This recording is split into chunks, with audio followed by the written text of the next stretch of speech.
Hello and welcome. This is Contrepois. I'm going to do a presentation that I did some years ago, the first FinOps X, while I was working with Strategic Blue. The call lasts 10 minutes, so you're not in for a long time, and it's called 5 Ways to Forecast Your Cloud Cost Spend. And it's done by me, Franck Contrepois. You can find me all over the internet with topics related to FinOps, and I would love to know you, so feel free to contact me.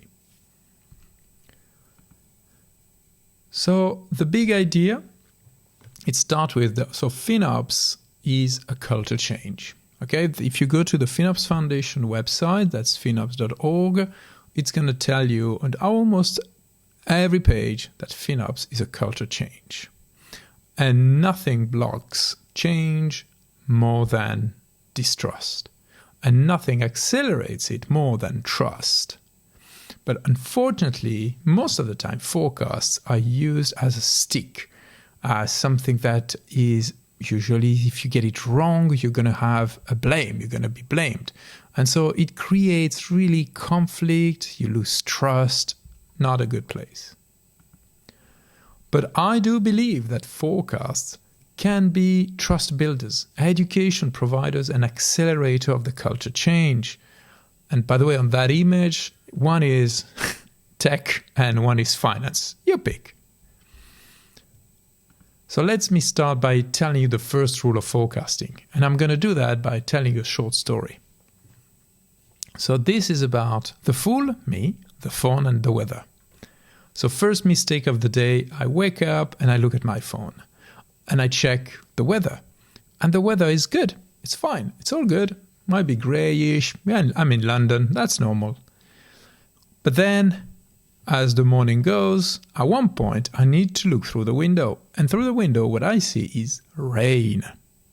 Yet, we've been doing weather forecasts, for probably 3,000 years now.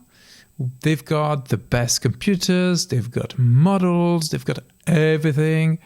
Yet they get it wrong as soon as the time frame is more than 24 hours and sometimes even less so. So the first rule of forecasting is that forecasting is hard. On the slightly more positive way, you can say that forecasting the weather is extremely hard, while forecasting cloud is slightly more simple. You have more things under control. So let's go into the ways of forecasting. The first way of forecasting is the wisdom of the crowd. You might have never heard about this one. It has a Wikipedia page and it's almost proven. It really works well. The idea is that if you ask for people, everyone that is involved into the cloud spend in some formal way, so you will have to go to finance, you will have to go to engineers, you will have to go to procurement maybe, you will have to go to executive, all of these people together, and you ask them, what is going to be my cloud spend for the end of the month or for the end of the quarter? And they will all give you numbers, they might be very widely different, etc. You take all of that together, you do a mean of all those numbers, and usually, most of the time, the number that you come up with is very, very accurate. And so it's worth doing, also simply because you're going to talk with lots of people, you're going to create some kind of gamification, but at the same time, you're going to really get good data. So I invite you to start with the wisdom of the crowd. The next method, the second way of forecast is data-driven. And we love it. We love it in tech. Every tool is doing that. It tells you that you take the data, you run some algorithm through it, and it looks very scientific and it's easily justifiable. And so you start and you go and you have that curve and you create your line that covers, that helps you understand what's going to be the future. The future is on the right of this diagram. And then you're wrong.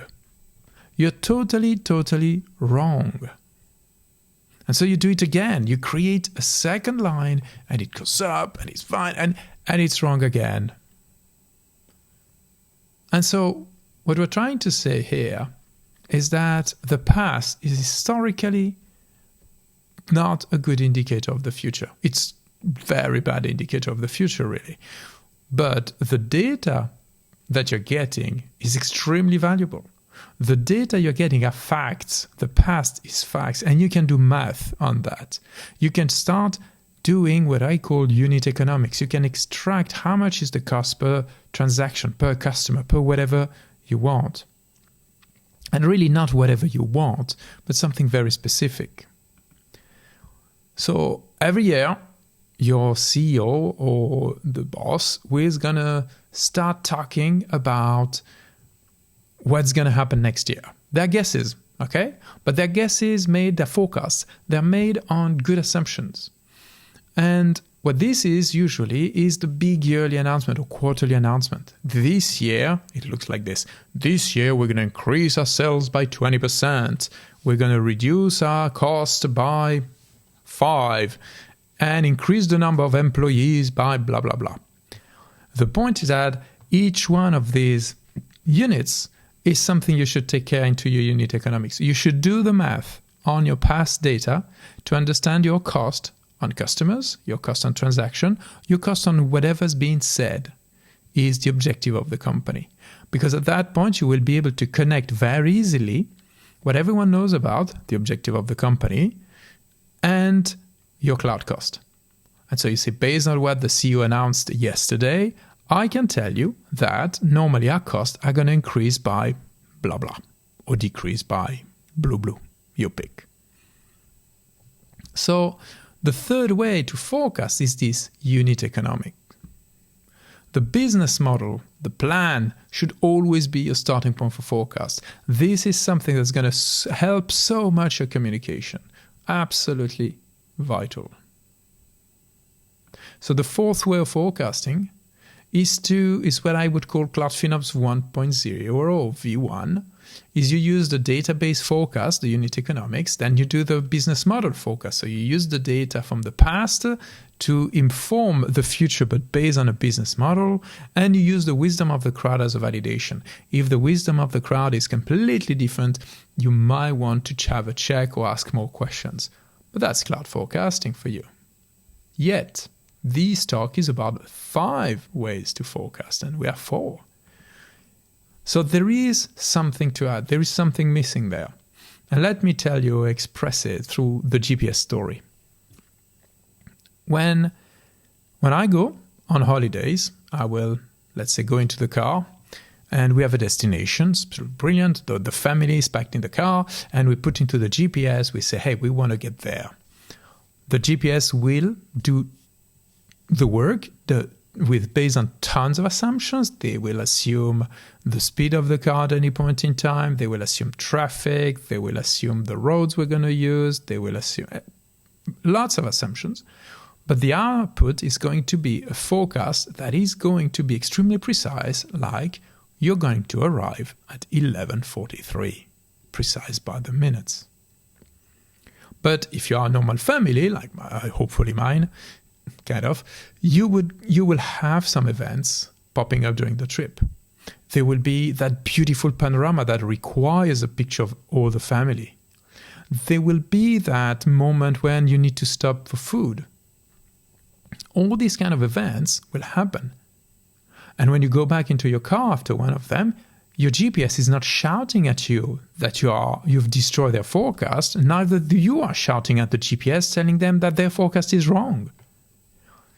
The GPS will redo the forecast, will provide you with new information, and you'll be okay with it because you know the driver of the change. So what I recommend you is you take all the things of before, the past data, and you do the math on that. You get your unit economics. You use that to work on the business model. You revalidate all the numbers with the wisdom of the crowd. But in the end, you also give updates when shift happens.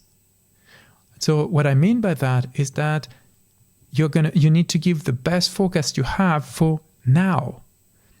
And when something changes, because a marketing campaign was successful, because the number of customers increased not as expected, then you need to immediately do a new forecast, be like a GPS, you do your new forecast, and you present it back with the driver to finance or whoever needs a forecast.